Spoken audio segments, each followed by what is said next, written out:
Hey guys, it's Tom. You know, I've been working in front of cameras for about 40 years, and there's one really great lesson that I learned, and that is the importance of skincare. And I'm talking at every age. When we're young, in our middle ages, and as we're aging, it's really important to use a very good skincare line. And I just found Alder, New York. Their clean and healthy products have been developed for all skin types and for all ages.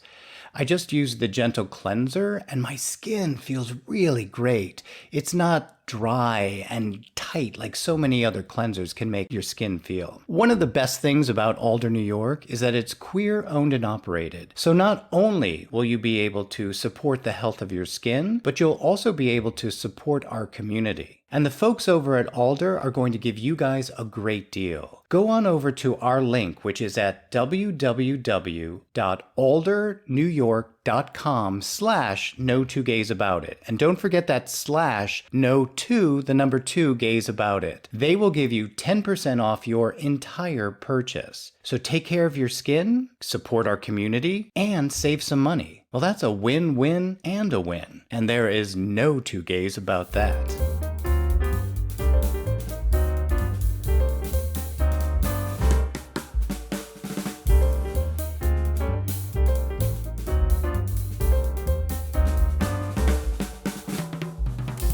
We all have that one friend who is constantly crossing the line, or at least pushing it as far as they can. And if you don't have that friend, well, then it's probably you. Welcome to No Two Gays About It, the show for the over 50 gay male, all about things that are important to the over 50 gay male, and, you guessed it, hosted by two men who are over 50 and who happen to be gay. Hi, I'm Tom Burke. And I'm Michael Foley. And today, Michael and I are going to talk about boundaries and why so many gay men over 50 feel that crossing those lines really isn't that big of a deal. And yet, it really can be. First, we're going to discuss what are boundaries, what are the different types, and where in our lives do we need to set boundaries. And then we will talk about how and when and why so many mature gay men feel that the rules don't really apply to them and they can do whatever they want. And then finally, we will talk about how we can set specific and healthy boundaries in our lives and what we're supposed to do when other people just don't respect them. It's another important conversation that gay men our age really need to have, and who better to start that conversation than us. So join Michael and me as we set a few boundaries of our own. Okay, Michael, so let's talk about boundaries. First of all, before we can get into it, we have to kind of define what a boundary is. And those are pretty much that line that we have drawn in whatever sand or whatever is around us that we feel is acceptable behavior around us, right? What are the different types of these boundaries that we're setting? Well, let's start with emotional boundaries, since those are the ones that could trigger us more than any other ones. Okay, so what's a quick example of an emotional boundary? Someone saying to me, "Oh, you look fat." That's obviously going to trigger something in me, and it's a kind of a mean thing to say to somebody. Okay, but emotional boundaries aren't the only thing that really trigger. I mean, physical boundaries kind of trigger me away. Yeah. You know, I am not a hugger, and people are like, "Oh, but I am," and I'm like, "Oh, but don't touch." You know, that's crossing my line, and that really does set me off. Another type of boundary that's out there are sexual boundaries. This is a big one in our community of over 50 gay men. You know, it's my body. I get to make the rules. Yeah, you don't get to grab my ass. Exactly. You know, unless, right? If the signals are there and you but you just don't walk up to somebody and randomly grab. Another real a kind of emotional boundary on its own is a time boundary. A lot of people have time limits for all kinds of things in all different parts of our lives. So speaking of that, all the different parts of our lives, where in our lives do we set or need to set boundaries? For me, it's used to be family. It's not an issue anymore, but family, definitely. Yeah, definitely. That's a place that we do need to set some boundaries, especially as gay men. And if you're from a family that is really not pro-gay, then yeah, you need to set those limits. Another really important place to set limits and boundaries are in relationships. Big time, Big right? time, yeah. And it's not only setting that relationship between partners of the relationship, but there's also a circle that we're putting around our relationship for others outside not to cross as well. Right, to communicate to others what that relationship is for the two of you, and then have that respected. Exactly. Another really important place to set boundaries and limits is in workplace or in all of our work environments. A lot of people, just because you spend so much time together, feel so familiar with you that they start crossing over those lines. Yeah, I don't necessarily want to hear about what you and your husband did last night, right? Right, exactly. Yeah. Or for someone to ask those questions. Another really big place that so many of these gay men we're talking about tend to jump right over those lines is in social settings. Big time. Give me an bars, example of that. parties. Yeah. It is definitely the place where people tend to think that boundaries don't really matter anymore. So let's now discuss all of these different boundaries, all of these different places in more depth. In like, let's talk about the different types of boundaries that we're setting. These physical boundaries.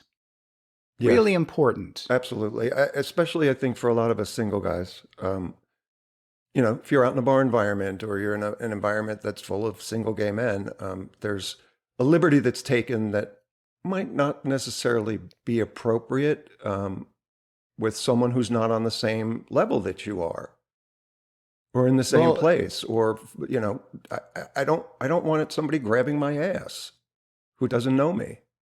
You know, it's not just single guys. I've talked about this in one of our other shows where I was out with my husband at an event and someone just came up and started, you know, touching me all over, very handsy. I was like, dude, my husband is 2 feet away from me. You know, but again, for whatever reason, a lot of men our age feel like, yeah, it's okay. But as we said, it really isn't. Yeah, it's so inappropriate, and you never know what somebody's backstory is. Right. Like, I know you've experienced too, because we've touched on it in the past, that there was some sexual, I don't want to, assault's not the right word, but there's some sexual impropriety in my past. Right. And I have a really strict boundary about somebody putting my hands on me that I don't want to because of that.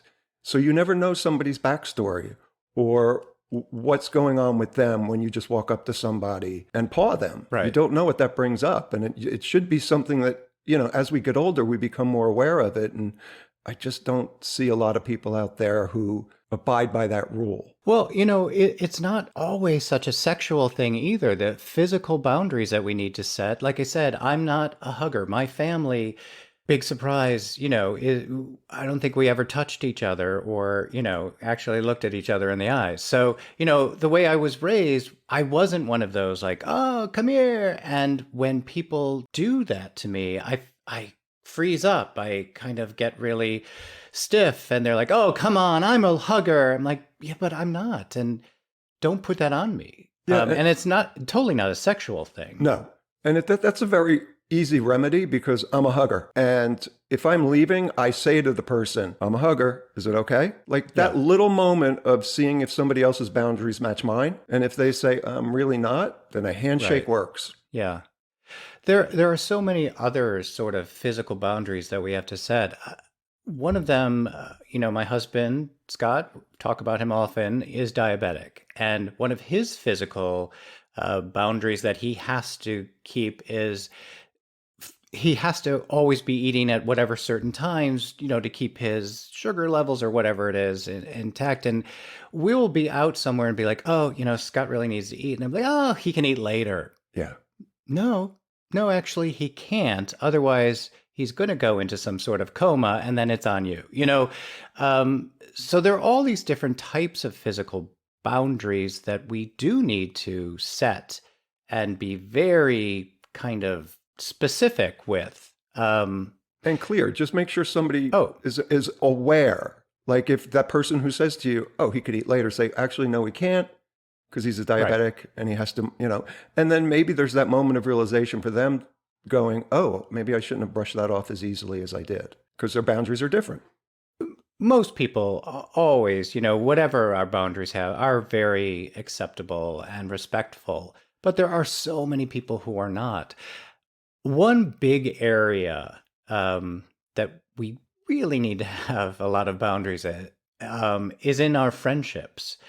And I want to talk to you about this because as gay men, when you are forming friendships with people, there is kind of that unspoken boundary of we're friends, it's not going any farther. Do you find that? I find for 50% of the people that does not exist.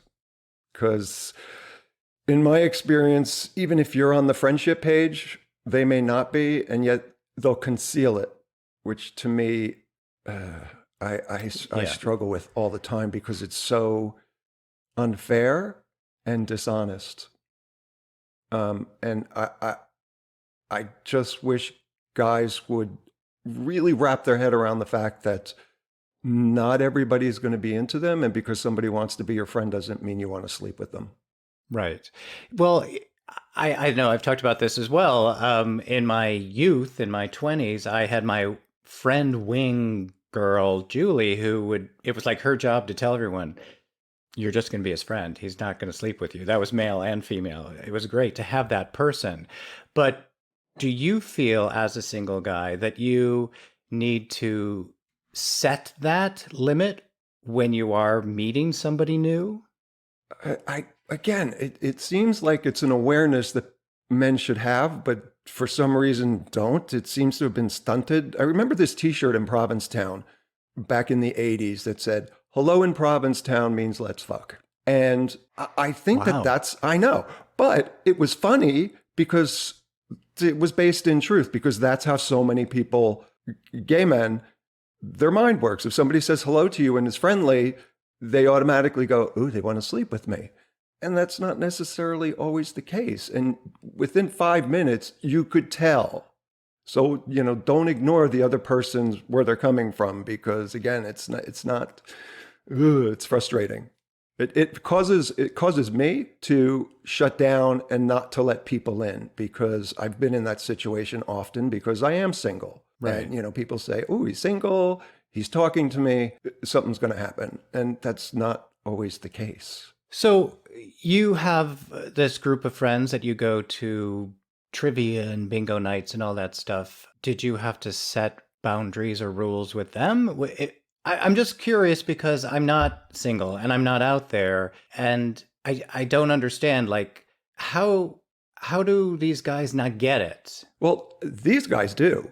And Okay. Okay. that's the wonderful thing about this particular group of guys, because we talk about dating and we talk about other things, and sometimes we Right. get a little body, which is fun.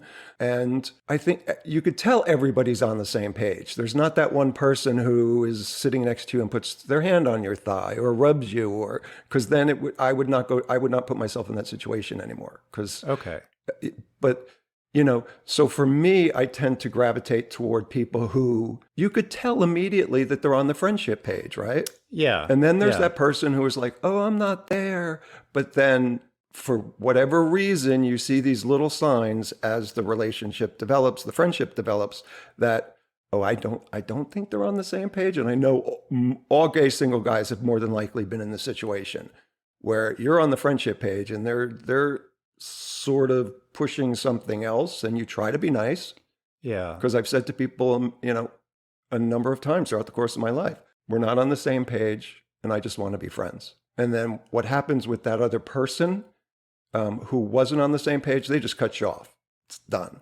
And again, that's what's really sad, because it Right. forces you to close down and not be open, because you should believe somebody if they say, "I'm on the friendship page." And And just because you're saying no to moving forward in any sort of sexual whatever, then they're like, okay, then fuck you, this is over. Yeah, there's almost That's that teen mentality that takes wow. hold, and Yeah. there's a childishness. Ishness. That was a tough one. That comes into play, and you could see it. It's that rejection of the 15-year-old boy who asks out, somebody to Wow. the dance, and then they get shot down, and so they have to go away because they're embarrassed. And it's like there's nothing to be embarrassed about. Yeah, If right. somebody wants to spend time with you, that's something other than sexual. It's kind of a nice thing. You would think by this age, we're past that 15-year-old, but I guess I don't think some we of ever I us, don't think we ever get past that 15-year-old in a lot of situations. yeah, I guess. It's always there.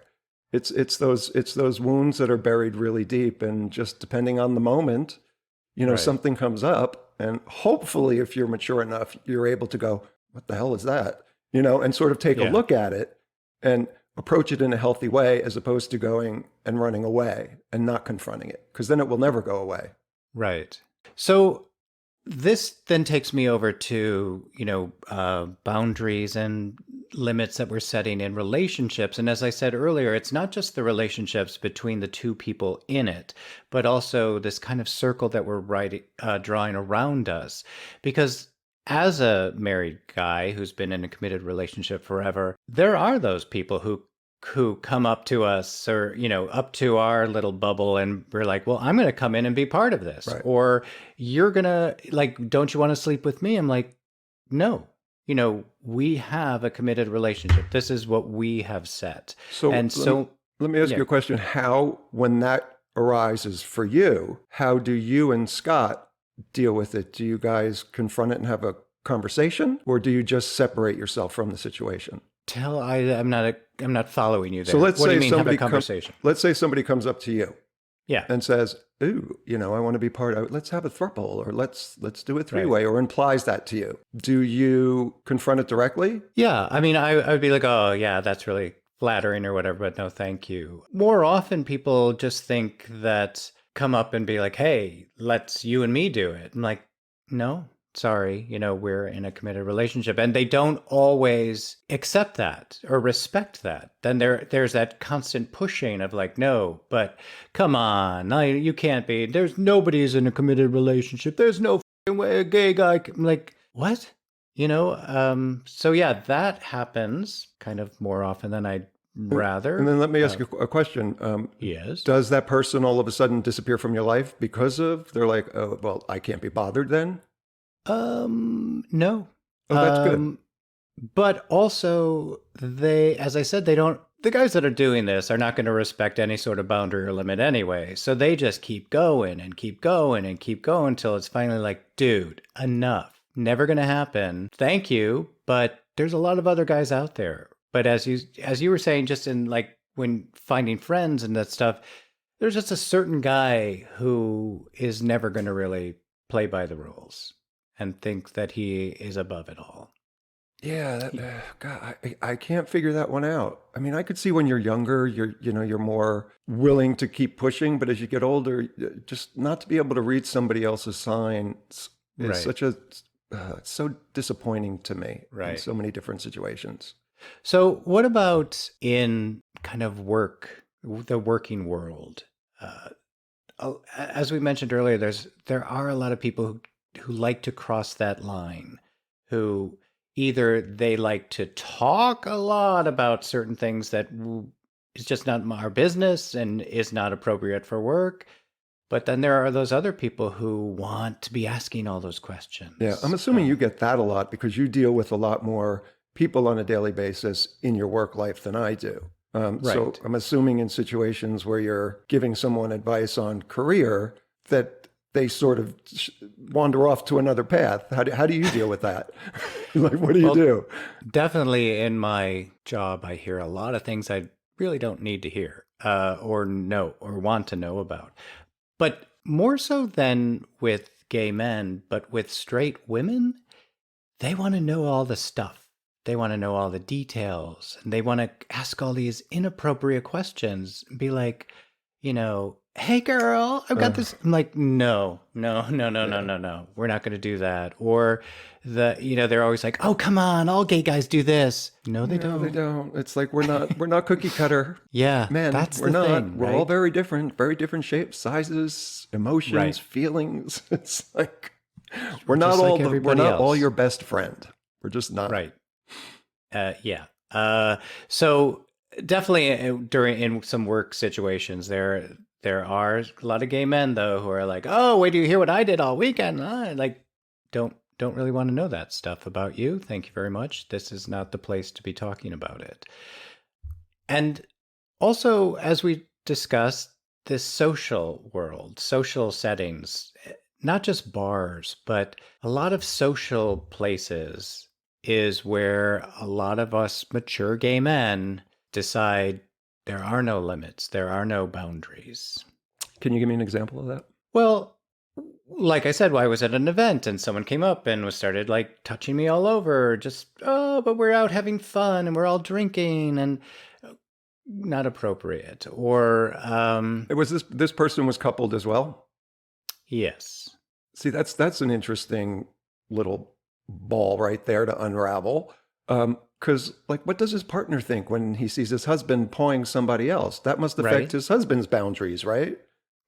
Oh my God, if my husband was to do that, I would be like, excuse me, sir, we're leaving and I'm going to have a little talk with you, So yeah, that I could only imagine. Unless if that is the boundaries that they have set Right. within their relationship, that they have an open relationship or that they can whatever flirt or whatever, great.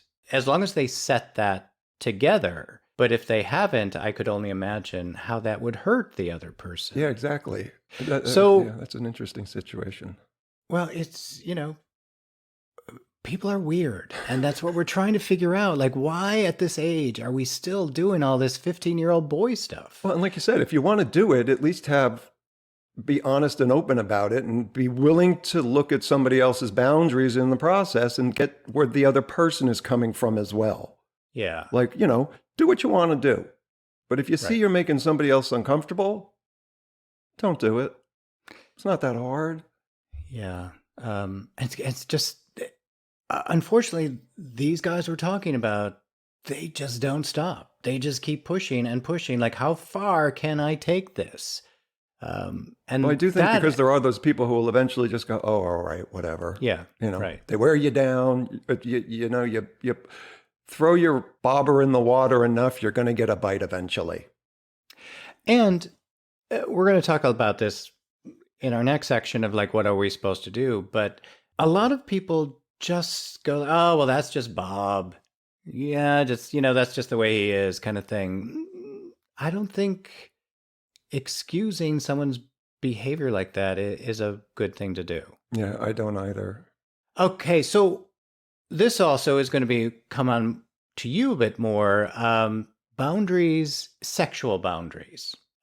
This has to be something that, you set before you're going to have sex with someone, correct? Are there very specific boundaries? So on apps, you could put what you're into or what you're not into. Right. And so on some level, that's already setting a boundary. But I'm not one of those persons, if I'm out on a date with somebody and we go home and, we fool around, I don't give a laundry list of what's acceptable to me. You just sort of feel it in the moment. And if something doesn't work for me, I'm like, please don't do that. Because there's this, like you're making out with somebody and all of a sudden they slap you on your ass. I'm like, yeah, don't hit me. Because again, okay. I have stuff tied to that. I realize that's my issue. And that's why I have such a really tight boundary when it comes to someone putting their hands on me in a particular way. It's like, do not hit me. That there's a really, I mean, it's not even a line. It's a Grand Canyon that you don't do that. You don't do that to me. Okay. And 9 times out of 10, it's respected. And then the person in that 1 out of 10 situation, the person sort of thinks I'm kidding or doesn't take me seriously. And then it will slap me on the ass again. And I'm like, we're done. No mas. I'm out. And they're like, well, Why are you getting so upset? I'm like, I told you once. If I tell you not to poke me in the eye one time, you don't do it a second time because you think I'm kidding, Right. right? Yeah. So yeah, And that's a big sexual boundary for me. Is like, do not put your hands on me in an inappropriate way, like hitting. It's just not acceptable. well, definitely sexual boundaries need to be respected because there's so much, like you said, that's tied back to something else. And, you have to really kind of tread lightly And then I've around. had guys who would ask me, "Are you into spanking?" And I'm like, "No, Okay. I'm not. It's not my thing. And if that's what you're looking for, then sorry, I'm not your guy." And again, that's one of those situations where 9 times out of 10, this person respected my boundaries and asked me first, right? And more often Yeah. than not, they're like, "Oh no, it's no big deal. It's just I just asked," and then Okay. we proceed. So let's talk about a little bit about emotional boundaries. These are boundaries that need to be set no matter what part of your life, whether it's at work or social or, emotional boundaries really can hurt, Do Yeah, you have an I think example? these are the most precarious ones because, again, it's usually tied to something very strong or a situation that we found ourselves into. So the emotional ones are, I think, the ones that we need to tread lightly more often than not around. Okay, so do you have an example of what an emotional boundary could be? Hmm. For me, an emotional boundary would this be an emotional boundary? I tell people pretty much up front, don't lie to me. Like, if you're on a couple of dates and somebody asks me, what's your biggest button? I'm like, just don't lie to me. Yeah. You could tell me anything, you could say anything to me, and I'm not going to judge you. I'm not going to dismiss you. But if I found out you lied to me, then that to me is all bets are off on that one, because if you lie about small things, you're going to lie about big things, and I have emotional issues tied to that because I was in a relationship with somebody for 4 years who was a pathological liar. So that's a really, really, really deep emotional scar for me. Okay. What Yeah. about you? I mean, because you guys had to talk about this at the beginning of it, like what's acceptable to you and what's not, right? Well, I'm not sure. We didn't like sit down and discuss all that stuff because we were young and, we discovered all of these things about ourselves. Definitely, we both are very vocal about what we do like, what we don't like, what we do respect of each other, what we expect from each other. Um, but I just actually saw an emotional boundary being crossed, and it was with a pregnant woman. And this guy came up to her and he said, "Damn, you're really big." And the look on her face she was just crushed. I mean, that's something you just don't say to a very heavily pregnant woman, that hurt her emotionally. And what a stupid, Very, because of course she's big. She's carrying another human inside of her. right. Like, what is that? And why do you want to make her feel bad about that?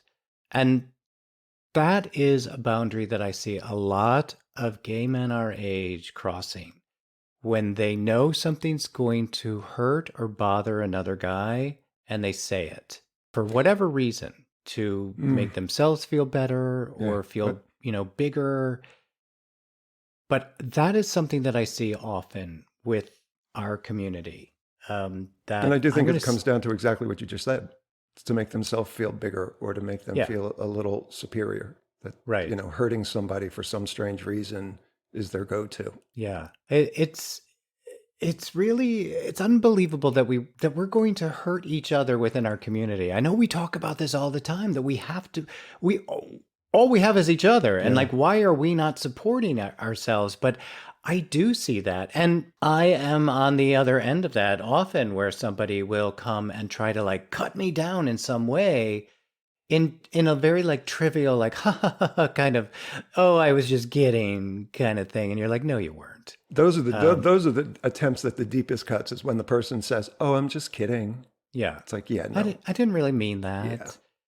Yeah, you did. There was a reason for it. You know the line that you Yeah. crossed, or you know the line that you pushed so far. Luckily, we've discussed this a lot too, that I have been on the end of people, criticizing or judging, whatever, since I was 20. And I do have a rather thick skin, but there are times when it gets through and Yeah. you're like, Why? Why did you have to do that? I get it made you feel better about you, but especially within friends, those are some lines that you really should not cross. Why do you need to hurt somebody else? I'm actually wondering if on a deeper level, do they actually feel better about themselves? Because I think No. on some level they know what they're doing. I don't know. Because I Yeah. know, there are times you say something flippant or, in a moment and you realize it was hurtful. I'm one of those people that'll be lying in bed sort of going, oh my God, I can't believe I said that. I feel Yeah. so bad that I hurt this person. So there has to be some recognition on these other people's part where they know exactly what they're doing and they can't feel really good about it. I would hope. Yeah. I would hope anyway. Maybe again, call me Pollyanna. Yes, it's nice to be the Pollyanna, but you also have to kind of step back and take a look, like exactly why you're doing this. I think a lot of people who are crossing these boundaries or who are kind of pushing the limits are people themselves that do not have boundaries of their own. And one of the reasons why is that they have never learned how to create boundaries or that boundaries are needed. You see this uh, again, Michael. This is something we say all the time: hurt people, Yeah. hurt people. I was just going to And say maybe it's because their boundaries, even from a young age, were never respected.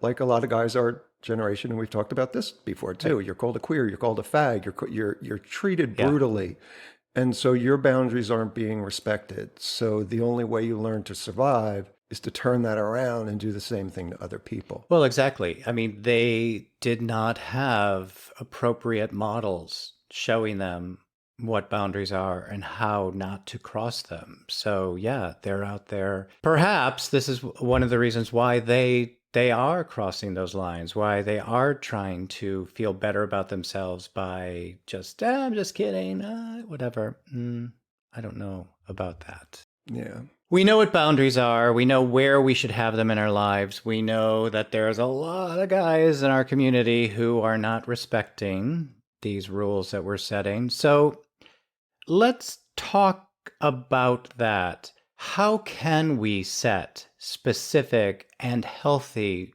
boundaries in our lives? What's a way that you feel is an appropriate way to set certain boundaries? Well, again, and this is such an individual process, setting clear Yes. boundaries for yourself. I think first you have to take that step and figure out what's acceptable for you and what is not. And then obviously there's going to be gray areas depending on a situation where it's like, I'm going to let that slide. But to be really clear with yourself first, and then to take that a step further and to be really clear with other people, as challenging as it may be, to let them know you're making me uncomfortable, I think is the first step in the process of setting healthier boundaries. Yeah, definitely. You're brilliant with your A. You've got to set them for yourself, and you have to be really specific as to where the lines are being drawn and why you're drawing these lines in certain places. And then, yes, communicating, but Michael, I'm not a confrontational kind of guy. But I think you could approach a situation like that in a very loving and healthy manner. Like if somebody grabs your ass, just say to them, you know what? I don't like when somebody does that. So could you please not do that again? Because I've been in that situation a number of times. I say that. Good portion of the guys will go, oh, I'm really sorry. Right. And then oddly enough, we have a great conversation, right? As opposed to the person who's like, oh, you should lighten up. I'm like, actually, no, I shouldn't. Because you don't know my story. And you don't know why I don't want somebody I don't know putting their hands on me. See, all of that strength that you're exhibiting is making me so uncomfortable. Like, I can't do that. Like I'm thinking, yeah, if somebody does that to me, I'm always like, and walking, like trying to step away, step out of that situation. I am not the guy who's going to say like, no, I don't like you to do this, and yes, I too have had a lot in my past, a lot of, as I've said, a lot of Me Too moments where confronting that person is not my thing. Getting myself out of the situation is. So, it depends on the person who you are. If you are this strong macho man like Michael here, saying something, confronting the situation is an easier thing. I have to be If you're, honest with you, this yeah. strong macho man that you see before you Oh, I'm just didn't kidding. exist for the first There 50 years of my life because I was Oh, never able to say that to people. And okay. then through practice and putting myself in, being in situations like that, I learned to take my own power back because Okay. this did not come easy to me. So, then just give it a go. The next time somebody puts you in an awkward situation, just say to them in a very nice and loving way, that makes me feel uncomfortable. Doesn't have to go any further than that. But I think more often than not, you may be surprised, because I was. And then I'm thinking to myself, why didn't I say this all these years? Because the Right. majority of people are going to go, oh, I'm really sorry, So you do got to you got to push your boundaries as well, Well, I understand that, but I also understand that when in that situation, I don't know. For me, like I said, getting myself out of the Yeah. situation is a much better thing. Maybe then later confronting it, but when it's happening, I don't know if that's something that I can do. And I know there's a lot of guys like me out there. So definitely, setting the boundary for ourselves, then definitely communicating in some way. Even as I said, I'm not a hugger. When people come up to me to do that, I always kind of like try to turn away a bit. Or, those people who are always kissing and like turning like, no, okay, oh, great, Yeah. So somehow kind of setting your limits, showing how your limits are Yeah. set. And if extricating yourself from the situation is the best way you can deal with it in the moment, then by all means do that. And like you said, maybe confront it later when you're more not in the flight mode and you Yeah. have a moment to sort of regroup. I definitely feel that that's something that works for me because in that moment of panic and oh my God and whatever, I don't want to make somebody else feel bad. It's like to like call them out, especially in a social setting or in a setting where there are other people to be like, no, don't do this to me, and I'm, ugh. That's a very different approach, and that is not one I would recommend. But let me ask you a Right. question, though, because you Yeah. just said that you don't want to make the other person feel bad. Well, Yes. if that other person didn't care about how they were making you feel by being inappropriate, Right. does that necessarily give that other person your blessing on not confronting it? You know what I mean? If Oh, yeah. I know what you're okay, saying. And this is the world of the fucked up Tom here, so I get what you're saying. And how ridiculous is that? You're like, I don't want this guy who's making me feel bad to feel bad. yeah, I wouldn't say it's fucked up. You just learn how to hopefully deal with things better as you get older, and confronting them is a big part of that process, right? Well, again, for me though, it's step out of the situation, go somewhere else, think about it, figure out how to then approach it. And I will go back another time, especially if it is a friend or somebody who is in my, close circle in life to be like, dude, no, that's a big no. Like we can't, no, whatever. If it's someone that I don't know, no, I'm just going to remove myself from the situation and hopefully never see that person again because I'm a big wuss. Just saying.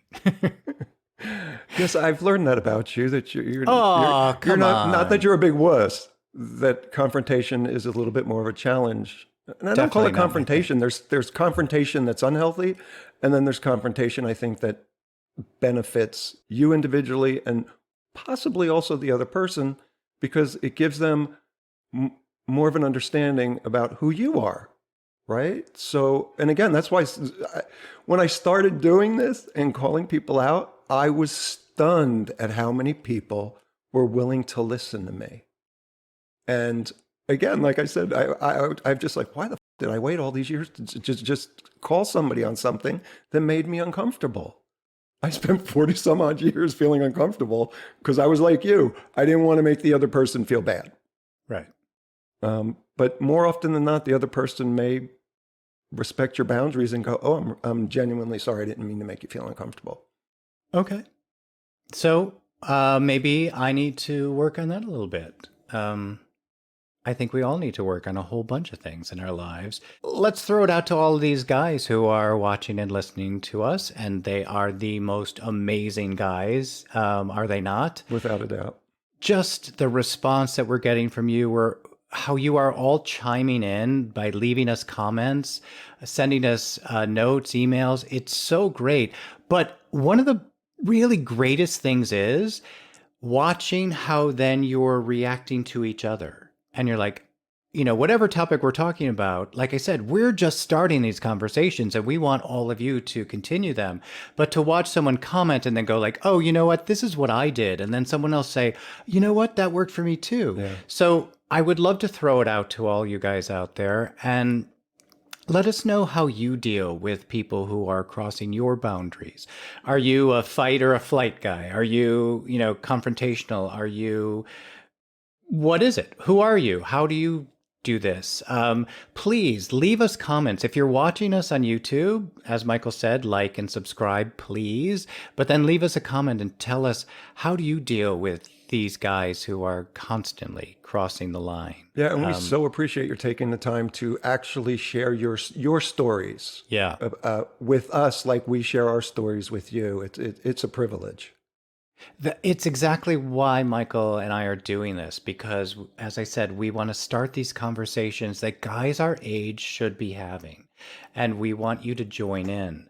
So wherever it is you're listening, leave us comments. Let us know how you feel about this boundary thing, or tell us, are you one of those guys who just doesn't really care about someone's boundaries? Because we know you're out there as well. Michael, how else can people, besides on YouTube, how else can people get in contact with us? Yeah, you guys can reach us across social media at the moniker No Two Gays About It. And just remember, it's the number 2, and that's on Facebook, Threads, Instagram, TikTok, all across the board. And you could also watch us on YouTube, like Tom said. And we're going to ask a favor of you guys. Just take a moment and hop over to our Patreon. That is patreon.com/No Two Gays About It. And check us out there. We just added a new tier where you get to do a monthly Zoom call with me and Tom and talk about whatever it is you want. And maybe give us ideas about what show content you want to hear. Yeah. And while you're there, find a tier that suits you and help us keep this show going. And there are a couple of guys out there at the executive producer role that I would love to say thank you to. One is John Bonasante. There's Ted Zalewski and Jason Cruz. Seriously, guys, we can't tell you how much we appreciate your giving us the opportunity to share with you. Yeah, thank you so much, guys. We really, really appreciate you, as we appreciate everybody who is watching and listening to us. And unfortunately, I have yet another favor I want to ask all of you, because I am incredibly needy. But we really do want to get our show out there to more and more gay guys who maybe don't have access to a lot of friend groups or big gay communities. And the only way we can do that is if you spread the word about us. So if you're like what you're watching or listening to, and so many of you write to us and tell us that you do, spread the word about us. Tell your friends, check out these 2 really annoying gay guys on YouTube and watch them. They are hysterical how they're just crazy. Whatever. Spread the word, please. All right, Michael, I think we have set enough boundaries for the day. I am going to do my best to stand up for myself and be a little bit more confrontational in a very kind and gentle way. What are you going to do? I'm going to continue not to be confrontational, but to stand my ground and to continue to push my boundaries. That's what I'm going to continue to do. Awesome. Own your power. All right. Until next time, Michael, thank you very much. Until next time, Tom, thank you very much. And thank you guys for listening. We'll see you next week. See ya.